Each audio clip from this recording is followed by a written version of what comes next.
respect our opinions. You know what I'm saying? No. And they Shut don't, up and they and don't dribble. respect. Yeah. Yeah, exactly. They don't respect how we feel, and they don't. I don't know, as serious as it should be taken. That's another thing. It just all. Yeah. And Heather, I see what you're saying. I think having conversations like this, the hard conversations, and just knowing that, you know, for people out there who maybe grew up, for white people that grew up in a prejudiced household who don't see a problem with what's going on, because right now, whether you black, white, Asian, Jewish, Arab, or anything, if you cannot see that us as black people are oppressed, is blatant racism, is systemic racism going on against black people, then you don't want to know, because everybody has a phone and everybody can, oh, I want to Snapchat and do this. All you got to do is look stuff up from credible sites. But Heather, I think having conversations like these, although they might be uncomfortable, you know, I think that is where you can start, and just, you know, understand that we, like you said, we 11 people. We got love for everybody. I've never said out of my mouth, oh, I hate a group of people, or I hate that. No, I ain't never did it. But what I want to stress to you, Heather, is pro-black does not mean anti-white. Facts. Pro-black, I'll repeat it. Pro-black does not mean anti-white. That is not what it means. Not at all. That's not what it means. So just having these conversations and just learning more and just being open, I think that's a great start to answer your question, Heather. She was in the comments. Yeah. And also with that, we got to look at it from this context as well, because just as black people, we go to high school, we go to these schools in America, and we're not told about ourselves. You know what I'm saying? We're made to believe that the only history we have is slavery. That's facts. And we have a lot more history than just that. And like I've been in class. I was just talking to my boy about this yesterday. I've been in history classes where I'll be skipping up in the book and I see that chapter. I see a picture of Malcolm X, but my class never seems to get to that chapter. You know what I'm saying? And it's like we've totally been neglected in the landscape of what we've done in this country and just in the world in general. So to answer that question, like I said, we can educate ourselves. We can have conversations like these. You said these conversations are uncomfortable. That's why they're hard to have. But a conversation about like race relations, they want us to be politically correct about it. There's no politically correct way to go about this when we're talking about murder and we're talking about, I'm saying, just the damnation of what we've been through in this country. So we also struggle with finding a good way to talk about it, because we don't want to offend white people at all. Like you said, we don't have, it's not like anti-white at all. It's hard for us to have these conversations. We can't say certain things, but it's at this point, people. Facts.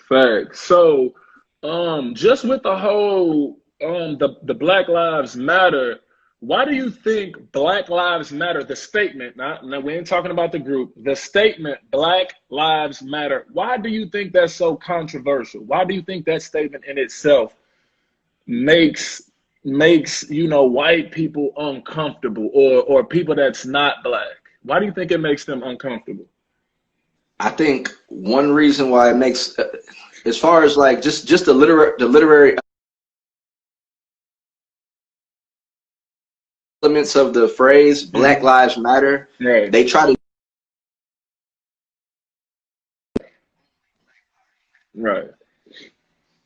the reason why we're saying Black Lives Matter is because they seem like they don't in this country. It's not to say that all lives don't matter. Of course all lives matter. We're talking about it from the beginning. We've always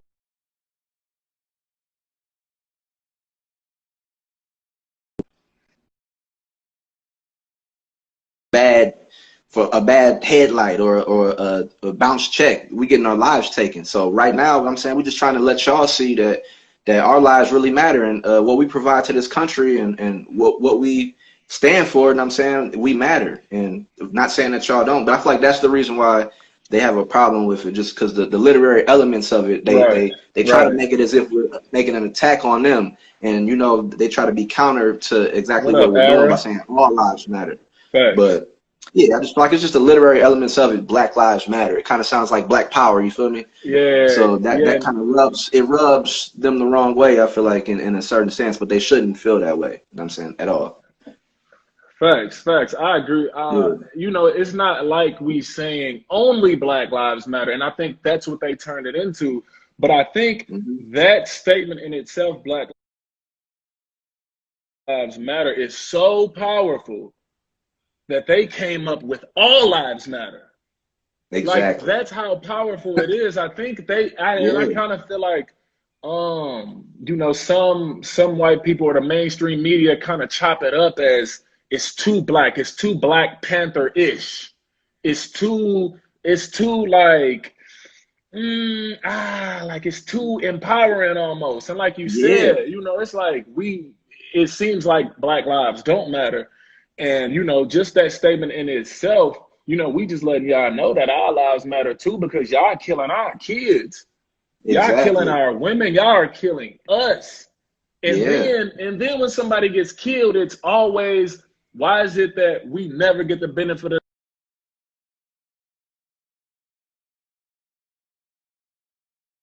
you have a gun? Man, Yeah. man, nigga, Did he yes. fight? He It's fought your back. legal You know what I'm saying? man, it's always like, oh, he shouldn't have resisted or he shouldn't have did that. And I also think Hmm. white people have the luxury of not having to have that hard conversation with your kids about law enforcement. See, we have two Yeah. different conversations. They Yeah. conversation might be like, oh, well, you can't do that. You can't, no, you can't do Yeah. that. Like, I know my rights. While Black people is like, all right, well, listen, when you get pulled over 10 and 2, straighten the fuck up. Yeah. Hey, Exactly. tell him where you're reaching at and reach slow. You know what I'm saying? Hmm. Because he already assuming you got something. He assuming Exactly. he assuming you got something. So they might, you want to know what? Man, step out the car. Tap tap on the window. What's going on? Step out the car. I smell Yeah. drugs. You ain't smelling nothing in here, but the good Air smell. You know what freshener. I'm saying? The air Yeah. freshener, the Exactly. black ice air freshener. That's all you. Hey, I just Yeah. got a fresh one from AutoZone. Like, yeah, they going for the low up there. You know Exactly. what I'm Yeah. saying? Exactly. Exactly. And I'm like, Exactly. man, you know, It's like the Dave Chappelle. You seen the Dave Chappelle stand up when he talked about how he said when white people get put over, what happened? They ask for your license and registration. He oh said, yeah, yeah. see, I was just guessing. He said, see, I was just guessing because they don't say that. That's not what they say to us. And it's a joke. And they say comedians are they have the pulse of the community because they can say something in a way that makes it funny, but it also makes you understand it. You know what I'm saying? Facts. Like I said, I don't know exactly what happens when you're pulled over by the police, but I can say that when I've had police try to plant drugs, all kinds of stuff. Just like I've had to record police on plenty of occasions. I had Man. police take off your socks, take off. You know what I'm saying? I Yeah, mean, like that. take off. You know what I'm saying? It's Man, just there it's can be crazy. searching this month. For real, like Hold up. that's just true. I had a situation actually recently in my life where Uh-huh. I met this officer in a bar with me and my friends. I didn't Right. meet him, but there was like something happened in a bar, and it was like a little confrontation. Nobody knew he was a police officer, and the police officer said, "I'm gonna ruin y'all lives." That's What? what he said. Yeah. And the crazy thing about it is, I see this same police officer Yeah, brown sugar couple high. couple I hear you. I'm couple listening. couple months later. I see the same police officer. He pulls me over and he writes me. He writes me up, arrests me. I got arrested by the same police officer that told me he was gonna ruin my life. And that's the truth. It's just that's what we go through as you know what I'm saying, Black Americans. Like I said, I can't Man. speak to the other side, but Right, right. there's definitely some kind of prejudice, some kind of something going on with law enforcement in us. I don't know Yeah, what it is. yeah, facts. The Black people and law enforcement relationship it's been it's such a disconnect because it goes back to way back to slavery. It goes Exactly. way. That's how deep it goes, and it's like how y'all sworn to protect and serve, and y'all out here killing us. Y'all patrolling neighborhoods that y'all not from. You Exactly. swear to protect people that you don't know. You know what Hmm. I'm saying? You like, I'm in the trenches out here. I'm gonna assume all of them animals. Yeah. I'm gonna assume all of them animals. So now I'm gonna be like, nah, like I'm hand on the blicky already. Already. Like Already. I thought they changed y'all. I thought y'all was y'all no mace, no Yeah. Billy Club. Y'all go Exactly. straight for the heat. Straight Exactly. for it. And I'm like, come on, man.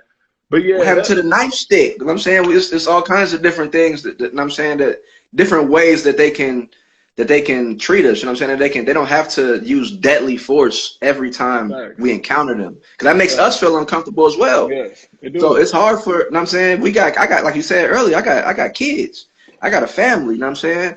It's hard for me to put myself in a position to where, I don't know, where I'm just vulnerable. And every time that we get into a position with the police, we vulnerable, you know what I'm saying? Yeah. And that's another thing that it has to change. That's why it has to be some kind of change in within the way that they policing us. It has to be. It's got to be some type of change, man. It's got to be. That's facts. But Facts. moving on, so I wanted to kind of switch gears a little bit. Let's talk about these college coaches. You know, let's talk about these college coaches coming into these poverty-stricken, predominantly Black areas, plucking the talent. I'm gonna take you, I'm gonna take you, I'm gonna take you, I'm gonna take you. But in a time like this, they silent. But now that they making statements, it's almost like you reading from, well, you know, this injustice and everything that we come on. Teleprompter, yeah. Hey, exactly. hey, shout out to Dan Parman because he the one that called it out. Like, do all y'all got the same PR guy? Because everybody's saying the same stuff, and they scared to use terms like Black, police brutality. So he was saying, hey, you need to draw a line in the sand. Is it, well, which one is it? Because you don't want to upset the boosters. So kind of touch on that and what, like just talk about, you know, because we didn't been on the same college team at Southern, and talk about like that player coach dynamic, and especially with a time, you know, so hectic like this. Talk a little bit about that and your feelings on that. With like coaches and like you say, like boosters, we gotta look at it as like a lot of these things are interconnected. You know what I'm saying? As far as like, see, when we talk about just like white supremacy, it's bigger than just the police. You know what I'm saying? It stretches further than that. You know what I'm saying? After a while, it goes up to a different level. There's people that the boosters may know or have relationships with that the coach, if the coach says something about it, that person gonna go back to the booster like, hey, what's going on with your guy? Right. You know what I'm saying? So they walk in a tightrope. But as far as like the coach and player relationship, something, I mean, I can't speak to your situations as far as like how you felt about coaches in the past, but you know that, you know what I'm saying? You know what I went through as far as you know what I went through with the coaching as far as with like just any kind of, you know, coaching. But I think there is like a disconnect there, and I'm saying just not, they don't understand us. Right. They speak our language in the recruiting process, of course. But when we get on campus, it's like that contract is like non and void. And I'm saying it's like they don't follow everything that they was telling you in the contracts and things like that. And as far as like them being like role models, things like that, I feel like that's the most important job of a coach, is to be a role model. We got coaches that's great at X and O's, but they horrible at people. You know what I'm saying? People management. That's why you got that Black coach on every D1 bench. You know what I'm saying? You got that one black coaches. Yeah, exactly. They manage the personalities of the players because the head coach can't do that. Yeah. But I feel like if you can't manage the personalities of the players, it's really hard for you to get the best out of them. You know what I'm saying? So I feel like the best coaches is going to be able to coach ball, and they're going to be able to relate to their players and be a role model to them. Man, that's so real. That's real. You know, we keeping it 100 right now, so I'm gonna keep it a thou with you. Okay, go ahead. Speak your mind. You know, I'm gonna keep it 100. You know, so my sophomore year, Coach Barry Henson. Now this is a white man, country man, that the disconnect with him and us was so big. Like it was so big, like I had to get on him because he talking about, I'm stopping all the Pell Grants and woo. I'm like, no, that Pell Grant is how I get to or from. Everybody don't come from money. Everybody don't have that bag. Everybody don't come from, you know what I'm saying, that money. So I'm relying on the Pell Grant to give me money to get my car fixed so I can get there. You know what I'm saying? And so, you know, he like, no, I'm holding the pale grants. Ain't nobody gonna get it. So I explained the situation. He thought I was bluffing. And when the day came that we were supposed to report, I wasn't there. Yeah, I'm gonna miss the meeting because I told you, you know, like, nah, bro, like, I don't know what you thought this was, but this is that. You know me, you know my background, you know where I'm from, you know how I grew up. Or obviously you don't, because you assume that he can no, I can't.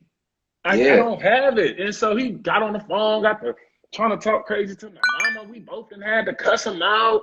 Like, you know what I'm saying? Like, that's disrespectful. Like, it's so disrespectful. So my relationship with him, it was terrible. He was the worst coach I've ever had. Y'all screen record this, send it to him. I don't care. He was the worst coach I've ever had, dog. But I done had some bad ones. He was at the top of the list. Hey, Till, you know you my guy, man. I'm gonna have to ditto that statement. I played on that same team. Man, bro, he was terrible. It's just like I said, it was just a horrible disconnect. Like you said, it was just off. The whole, you know what I'm saying, the vibe, it was off. He was trying to be something that he wasn't. He knew the game from studying the game, but not from. I mean, I didn't feel like he had been around it in that capacity to be able to he was to run that team. Director of ops at Kansas before he became a head. Man, I'm not trying to hear none of that. He booking hotel. You go from booking hotel rooms to deciding who gonna get some playing time. Man, at a school, it's a huge jump that they made, and I'm not sure why they made that higher at SIU, but terrible. Boosters called me. The Booster Club called me not that long ago. Till the SIU Alumni Club hit me up talking about some.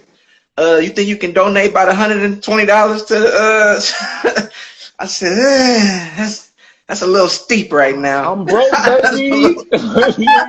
I'm broke, baby. I'm broke, baby. I ain't got it. For real though, for real.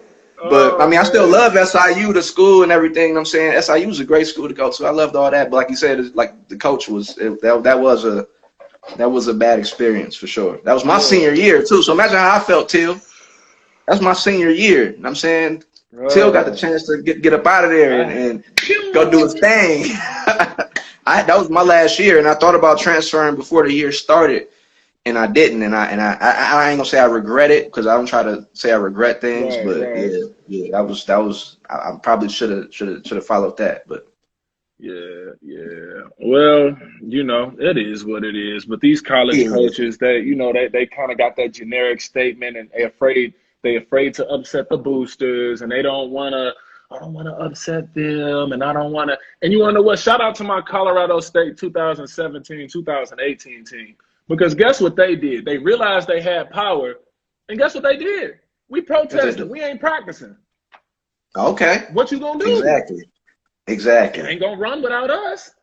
It ain't. It ain't. The power. And that's where we gotta. It's a book. Have you ever read the book $40 Million Slaves? I have not. I need to read it though.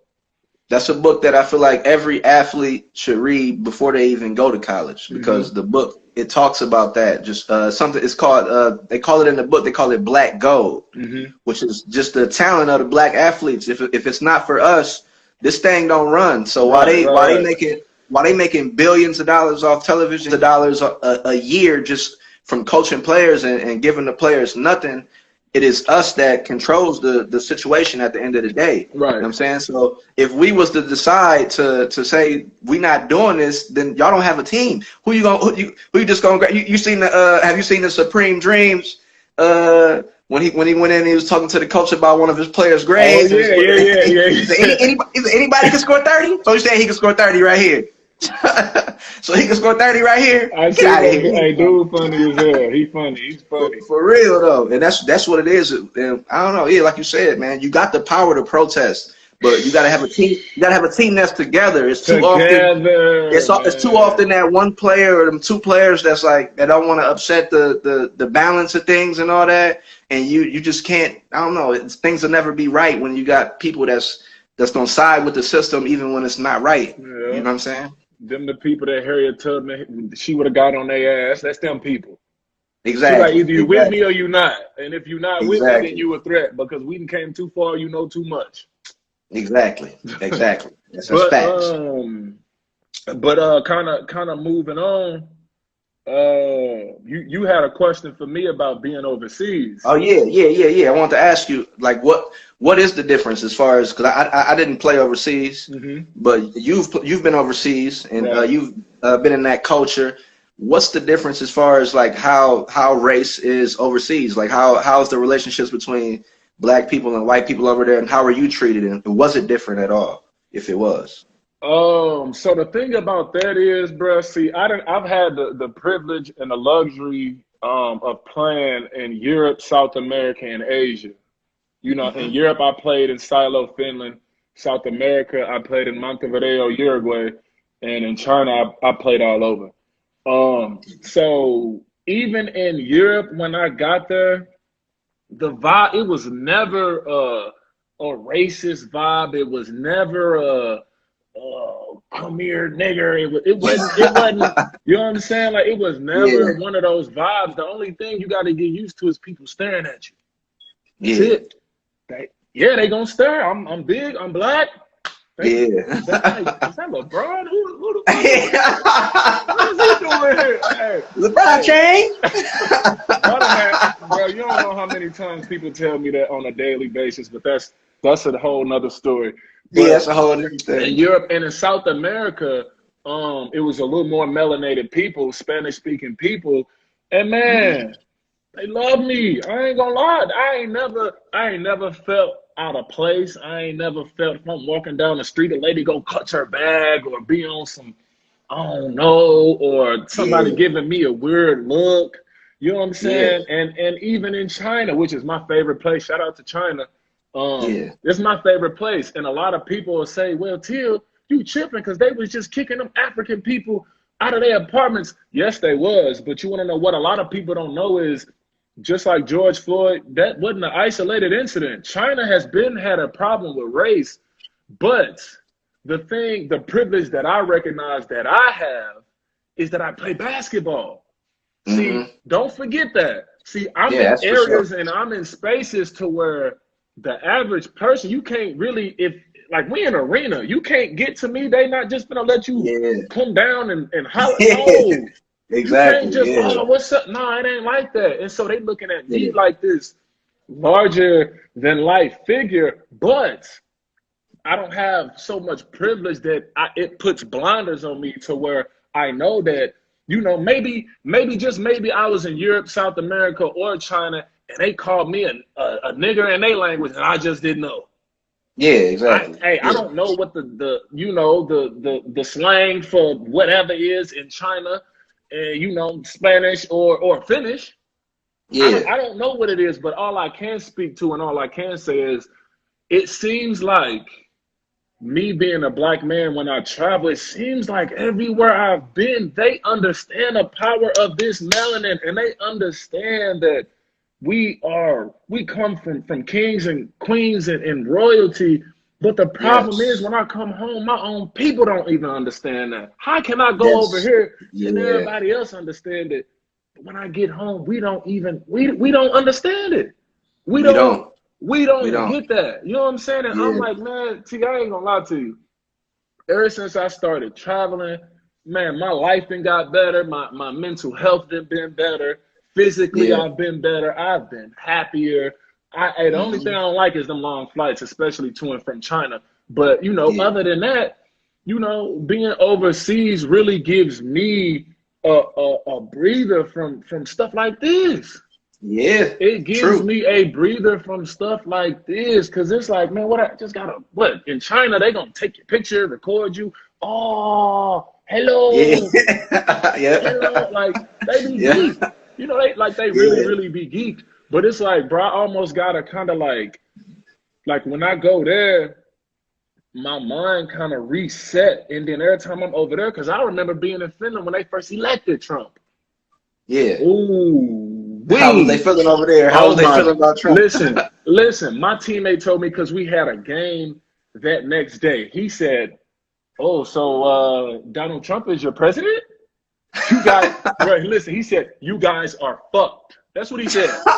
I swear, on my soul, that's what he said. And I'm looking like embarrassed almost. You know what I'm saying? Hella embarrassed. Everybody looking at me Yeah. like I voted him in. I didn't vote him in. Exactly. So, I had to, hey, look, let me be clear, everybody. I know y'all done seen the news. It wasn't me. Yeah. It wasn't me. I didn't vote Donald Trump in there. Yeah. It wasn't. You need to look at the majority of the white men and the white women that did that, dog. Oh, say, yeah. hey, Yeah. hey, it ain't us. And so over there, the vibe is just always different, bro. Every time I go over there, I'm treated like a king. I'm treated like royalty. I'm over there getting massages. Yeah. Clipping my toenails. Throwing the elbow in your back. Man, hitting all the spots. People elbow in that mode. Hitting every nick and cranny. Like it's so crazy, bro. When I'm over there, it's so much love over there for black folks. Now, will it be somebody over there that it might be on some racist stuff? Yes. But to me personally, for my personal experience, bro, overseas, I've never ever had to deal with nothing that be going on here ever. Because they look and they already amazed. Like, oh, man, what is he? We know you dunking, ain't you? You dunking, ain't you? I'll be like, I'll be doing a little bit. I do what I can. You know what I feel you. But man, it's really nothing but love. It's nothing but love overseas. And the kind of biggest takeaway that I've learned is that, my own people when I come home don't understand, the power that we have and how other people look at us. Now, when I'm over there, they ask me questions. I be like, why y'all asking these dumbass questions? But they not dumb because they really honestly don't know, bro. Yeah. They do not. Like when I was in China, bro, my teammate asked me, hey,